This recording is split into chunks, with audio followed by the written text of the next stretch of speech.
Hi, this is Chalu. So കുറേ നാൾക്ക് ശേഷമാണ് നമ്മളൊരു വീഡിയോ പോസ്റ്റ് ചെയ്യുന്നത്. എനിക്ക് തോന്നുന്നു ഇപ്പോൾ ഏകദേശം ഒരു 4-5 വർഷമായിട്ടൊന്നും തോന്നുന്നു ഈ ചാനലിൽ ഒരു വീഡിയോ പോസ്റ്റ് ചെയ്തിട്ട്. ഒരു കോവിഡ് ടൈമിൽ എനിക്ക് തോന്നുന്നു 5-6 വർഷം മുന്നേ കോവിഡ് ടൈമിൽ നമ്മൾ ഫ്രണ്ട്സൊക്കെ ആയിട്ട് ചേർന്ന് ഇതേപോലെ ആശ്രമ സ്ഥാപനത്തിൽ ചെയ്യുന്ന ടൈപ്പ് ഓഫ് വീഡിയോസ് നമ്മൾ ചെയ്യുന്നത് തന്നെയാണ്. അപ്പൊ അതിനൊക്കെ നമുക്ക് 500-600 വ്യൂസ് ഒക്കെ വെച്ച് കിട്ടുന്നുണ്ടായിരുന്നു. എന്താ പറയാ, വരുന്ന കലാകാരന്മാർക്ക് അത് വലിയ കാര്യമാണ്. വ്യൂസ് എന്നൊക്കെ പറഞ്ഞു കഴിഞ്ഞാൽ അത് എനിക്ക് തോന്നുന്നു ആദ്യത്തെ 2ാമത്തെ വീഡിയോസിലൊക്കെ നമ്മളെ ഫ്രണ്ട്സ് തന്നെ ഇരുന്ന് കാണുന്നത് വേറെ കാര്യം. അപ്പം അങ്ങനെ ചെയ്തുകൊണ്ടിരുന്നതാണ്. നമ്മളെല്ലാവരും ഫ്രണ്ട്സിൻ്റെ കൂടെ പഠനം, ചിലര് ജോലിക്കും അങ്ങനെയൊക്കെ ആയിട്ട് എല്ലാവരും പല വഴിക്കായിട്ട് പിരിഞ്ഞു. പിന്നെ ഞാനിപ്പം ജോലിക്ക് പോകുന്ന സ്ഥലത്ത് കുറച്ച് കണക്ഷൻ ഉണ്ടാക്കിയിട്ട് അങ്ങനെ നമ്മള് ചെറിയ ഷോർട്ട് ഫിലിം കാര്യങ്ങളൊക്കെ ചെയ്യുമായിരുന്നു. പിന്നെ നമ്മളെ പഴയ അതേ ഫ്രണ്ട്സൊക്കെ വരാതെ നമ്മൾ ഇതേപോലെ ചെറിയ ഷോർട്ട് വീഡിയോസ് ഇങ്ങനെ ചെയ്തിട്ടുണ്ടായിരുന്നു. പിന്നെ ഞാൻ അതിന് ശേഷം എനിക്കൊന്ന് ജോലി റിസൈൻ ചെയ്ത് കഴിഞ്ഞിട്ട് 2 മാസം കണക്കെ വെച്ച് ഞാൻ അതേപോലെ റോസ്റ്റ് പരിപാടിയല്ല, എനിക്കൊന്ന് റിയാക്ഷൻ, എനിക്കൊന്ന് ടിക്ടോക്ക്, ഇൻസ്റ്റഗ്രാം റീൽസും ഷോർട്സും കാര്യങ്ങളൊക്കെ റിയാക്ഷൻ ചെയ്യുന്ന ഒരു പരിപാടി കൂടെ സെറ്റ് ആക്കിയാണ്. പിന്നെ അതും ഒട്ടും കൺസിസ്റ്റന്റ് ഇല്ല, ഭയങ്കര മടിയില്ല. അപ്പം ഒട്ടും കൺസിസ്റ്റന്റ് ആയിരുന്നു. അത് അതും വിട്ടു. എനിക്കൊന്ന് ആ വീഡിയോസ് തന്നെ ഞാൻ ഡിലീറ്റ് ചെയ്തെന്ന് തോന്നുന്നു. എനിക്ക് തോന്നുന്നു ഞാനിപ്പോൾ അത് കുഴപ്പമില്ല, അത് ഞാൻ ഡിലീറ്റ് ചെയ്ത് കളഞ്ഞിട്ടുണ്ട്. പിന്നെ എന്തുകൊണ്ട് ഇപ്പോൾ എന്ന് വെച്ച് കഴിഞ്ഞാൽ ഞാൻ വീണ്ടും ഒന്നുകൂടെ റെസിഗ്നേഷൻ അടിയിട്ട് ഇരിക്കുകയാണ്. പ്രത്യേകിച്ച് പണിയൊന്നുമില്ല. ഞാൻ എന്നാ പിന്നെ വീണ്ടും നമ്മളൊരു പരിപാടി വീണ്ടും ഒന്ന് റീസ്റ്റാർട്ട് ചെയ്താലോ എന്നൊരു ആഗ്രഹം. എന്നാ പിന്നെ വെച്ചോണ്ടിരിക്കേണ്ട തുടങ്ങാൻ തന്നെ വിചാരിച്ചു. ഞാൻ പിന്നെ എനിക്ക് തുടങ്ങാൻ മടിയെന്ന് വെച്ച് കഴിഞ്ഞാൽ അതിനുള്ള എക്യുപ്മെന്റ്സും കാര്യങ്ങളൊന്നും ഇല്ലല്ലോ എന്ന് വിചാരിച്ചിട്ടാണ്. അത് നല്ലൊരു ക്ലാരിറ്റി ഉള്ള ഒരു ഫോണില്ല, പിന്നെന്താ പറയുക, ഒരു സ്പീക്കർ ഇല്ല. ഇപ്പൊ തന്നെ നല്ല നോയിസ് പൊല്യൂഷൻ, ചൂടാണ്, എ സി ഒന്നും ഇല്ല. അപ്പൊ നമ്മള് കാര്യമായിട്ട് അപ്പം നോയിസ് ക്യാൻസലേഷനും പരിപാടികളൊന്നും ഇല്ല. അതൊക്കെ കൊണ്ടാണ് നമുക്ക് തുടങ്ങാൻ മടി.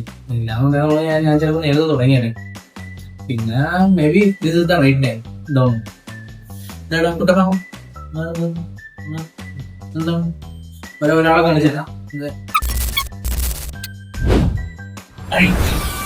ഇതാണ് കുട്ടറ, ഇത് കുട്ടറാവും അല്ല കുട്ടപ്പൻ. ഇത് നമ്മുടെ ഒരു സംഗീത സഹചാരി, നമ്മുടെ ഫാമിലി മെമ്പറാണ്. കുട്ടപ്പൻ എന്നാണ് പേര്. SSLC ആക്ച്വലി ബ്രൗണി എന്നാണ് പേര്. ജോലി ചെയ്യുന്നത് കുട്ടപ്പൻ എന്നാണ്. അപ്പൊ എന്തെങ്കിലും പറയാനുണ്ടോ താങ്കൾക്ക്? Anything to say? നത്തിങ്? അപ്പൊ നമ്മൾ പറഞ്ഞു വന്നോണ്ടിരുന്നത് നമ്മൾ പോസ്റ്റ് ചെയ്തോണ്ടിരുന്ന വീഡിയോസിന്റെ കാര്യം. അപ്പോ യെസ്, അപ്പൊ അതാണ് അതിന്റെ റിയാലിറ്റി. നമ്മള് ഇപ്പം കൺസിസ്റ്റന്റ് ഇല്ല. നമ്മള് ചുമ്മാ ആണ്ടിൽ മുമ്പിലൊക്കെ 1-2 വീഡിയോസ് ഒക്കെ പോസ്റ്റ് ചെയ്തുകൊണ്ടിരുന്നത്. പക്ഷെ ഇനി ഇതിലൊന്നും കൺസിസ്റ്റന്റ് ആയിട്ട് ചെയ്യണമെന്ന് ഒരു ആഗ്രഹം തോന്നും. ബിക്കോസ് മെയിൻലി എന്താ സംഭവം എന്ന് വെച്ച് കഴിഞ്ഞാല് ഇപ്പൊ ഞാനൊരു നോവൽ എഴുതുന്നു. അപ്പോ ആ നോവല് പബ്ലിഷ് ചെയ്യുന്നതിന് മുന്നേ എനിക്ക് നിങ്ങളുടെ അടുത്ത് കുറച്ച് കാര്യങ്ങൾ സംസാരിക്കുന്നുണ്ട്. അതിന്റെ മേ ബി എങ്ങനെയാണ് നോവൽ പബ്ലിഷ് ചെയ്യുന്നത്, എന്തൊക്കെ അതിന്റെ കടമ്പകളുണ്ട്, എങ്ങനെയാണ് ഒരു ചാപ്റ്റർ വൈസ് ആയിട്ട് കഥകൾ എഴുതേണ്ടത്, എങ്ങനെയാണ് ഒരു കഥയെ ചാപ്റ്റർ വൈസ് ആയിട്ട് എഴുതിത്തിരിക്കേണ്ടത്. ആൻഡ് ഇപ്പൊ ഞാൻ എഴുതുന്ന കഥ എന്ന് പറയുന്ന ഒരു നോവലിന്റെ പരിപാടിയാണ്. അപ്പൊ ഞാൻ അതിന്റെ ഒരു സെക്ഷൻ ഞാൻ സെപ്പറേറ്റ്ലി ചെയ്യാം. സോ മെയിൻലി എനിക്ക് ആ ഒരു നോവലിനെ കുറിച്ച് നിങ്ങൾക്ക് പബ്ലിഷ് ചെയ്യുന്നതിന് കുറച്ച് കാര്യങ്ങൾ പറയണം. പബ്ലിഷ് ചെയ്ത് കഴിഞ്ഞിട്ട് കുറച്ച് അതിനെ കുറിച്ച് നമുക്ക് സംസാരിക്കാറുണ്ട്. സോ അതൊക്കെയാണ് മെയിൻലി ഒരു ഞാൻ ഉദ്ദേശിക്കുന്നത്.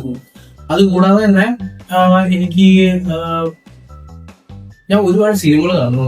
സോ അതുകൊണ്ട് തന്നെ നമുക്കൊരു സിനിമ റോസ്റ്റ് പരിപാടി അല്ലാന്നുണ്ടെങ്കിൽ റോസ്റ്റ് പരിപാടി അത് ഉണ്ടാകും. അതിന്റെ കൂടെ തന്നെ ഞാൻ കണ്ടിട്ടുള്ള നല്ല കുറച്ച് സജസ്റ്റ് ചെയ്യാൻ പറ്റുന്ന നല്ല മൂവീസ് ഉണ്ട്. ഞാൻ പല ഭാഷയിൽ ഇരുന്ന് കാണുന്ന സിനിമകൾക്ക് കുറെ റോസ്റ്റ് ചാനലുണ്ട്, റിവ്യൂ ചാനൽ കാര്യങ്ങളൊക്കെ ഉണ്ട്. വ്യത്യസ്തത എന്താണെന്ന് ചോദിച്ചു കഴിഞ്ഞാൽ അങ്ങനെ വലിയ വ്യത്യസ്തത കാണുന്നില്ല. റെക്കമെൻഡ് ചെയ്യുക എന്നുള്ളതാണ്. നല്ലൊരു സിനിമ ആൾക്കാരുടെ ഇതിനെത്തുമ്പോൾ ഉണ്ടാകുന്നൊരു മനസ്സിലാവും. അത് എനിക്ക് കിട്ടിയോട്ടെ എന്ന് വിചാരിച്ചിട്ടാണ്. അപ്പോ ഈ 3 കാര്യങ്ങളാണ് എന്റെ മെയിൻ. പിന്നെ എന്താ വെച്ചാൽ എനിക്ക് വർക്കൗട്ട് പരിപാടികളൊക്കെ ഒന്ന് ചെയ്താലും ആ ഒരു ആഗ്രഹം കൂടെ ഉണ്ട്. കാരണം എന്താ വെച്ച് കഴിഞ്ഞാൽ കാണില്ല, വെള്ളം വെച്ച് മൂഞ്ചിരിക്കുകയാണ്. സോ ആ ഒരു പരിപാടി കൂടെ സെറ്റ് ആക്കണം. ചിലപ്പോ ഇങ്ങനെ വീഡിയോ ചെയ്യുന്നതുകൊണ്ട് ചിലപ്പോൾ ഞാൻ കൺസിസ്റ്റന്റ് ആയിട്ട് ചെയ്യാൻ ചാൻസ് ഉണ്ട്. അത് പറയാൻ പറ്റില്ല, വീഡിയോ തന്നെ കൺസിസ്റ്റന്റ് ആയിട്ട് ചെയ്യുന്നില്ല, അത് വേറെ കാര്യം. അപ്പോ ഇത് ഈ കാര്യങ്ങളൊക്കെ മനസ്സിലുണ്ട്. ഇപ്പൊ ജോലി ഇല്ലാതിരിക്കുന്നതിന്റെ ഒരു മെന്റൽ ഇഷ്യൂ ആണ്. അപ്പോ മെയിൻലി ഇതാണ്. ഒന്ന് നോവൽ എഴുത്തിന്റെ പരിപാടി കാര്യങ്ങൾ. ബിക്കോസ് ആ എഴുത്ത് എനിക്ക് ചിലപ്പോൾ എന്റെ നോവൽ ആണെന്ന് എനിക്ക് അറിയില്ല, ഞാൻ നോവൽ വായിക്കുന്നതാണെന്നല്ല, പക്ഷെ എനിക്ക് എന്തൊരു യൂണിക്നെസ് അതിന്റെ എഴുത്ത് പാറ്റേൺ ഉണ്ടെന്ന് എനിക്ക് തോന്നുന്നു. സോ അതുകൊണ്ട് ഞാൻ കുറച്ച് കാര്യങ്ങളുണ്ട് കേട്ടോ, അധികം കാര്യങ്ങളൊന്നും ഇല്ല. അപ്പൊ അതിനെ കുറിച്ച് എനിക്കൊന്ന് പറയണമെന്നുണ്ട്. പിന്നെ രണ്ടാമത്തെ ഇതേപോലെ തന്നെ മൂവി റെക്കമെൻഡേഷൻ, മൂവി റിവ്യൂ ചെയ്യാൻ വേണ്ടി. മൂന്നാമത്തെ കാര്യം എന്ന് പറയുന്നത് ഇതേപോലെ റോസ്റ്റ് കുറെ പന്ന പടങ്ങൾ ഇരുന്ന് കണ്ടിട്ടുണ്ട്. സോ അതൊക്കെ ഒന്ന് എടുത്തിട്ട് വാരി വലിച്ചോട്ടിക്കണം. അപ്പൊ ഈ പുഷ്പയും മറ്റേ അതിപുരുഷമാരായിട്ടൊന്നുമില്ല, അല്ലാത്ത കുറച്ച് പടങ്ങളുണ്ട്. അത് ഉടനെ തന്നെ ഒരു വീഡിയോ ഇടും. ഇനി ടക്കടക്കാരെന്ന് പറയുന്നത് ഓരോ ദിവസം വീഡിയോ പോസ്റ്റ് ആക്കിയൊരു മൈൻഡ് സെറ്റ് ഇരിക്കാൻ ഞാൻ. അപ്പോ അതിന്റെ ഒരു എന്താ ഒരു ഈ 3 പരിപാടികളാണ് മെയിൻലി ഞാൻ ഫോക്കസ് ചെയ്യുന്നത്. പിന്നെ നാലാമത്തായിട്ട് ചെറുതായിട്ടൊന്ന് ഡയറ്റ് പരിപാടി, അതേപോലെ നമ്മുടെ ഇൻസ്പിറേഷൻ നമ്മുടെ ഭൂട്ടാനാണ്. അപ്പൊ പുള്ളിനെ കണ്ട് വ്ലോഗ് ചെയ്യുന്ന കാണുമ്പോൾ നമുക്കൊരു ആഗ്രഹം, എന്താ പറയാ, പുള്ളിന്റെ ഒരു ആഗ്രഹം മാത്രമേ ഉള്ളൂ, അതേപോലെ ചെയ്യാതെ നടക്കുന്നൊന്നുമില്ല. അപ്പൊ ഈ 3 കാര്യങ്ങളൊക്കെ ചെയ്യാവുന്നതാണ്. ഈ 4 കാര്യങ്ങൾ ചെയ്യാവുന്നതാണ് നമ്മളൊരു ഉള്ളിലുള്ളത്.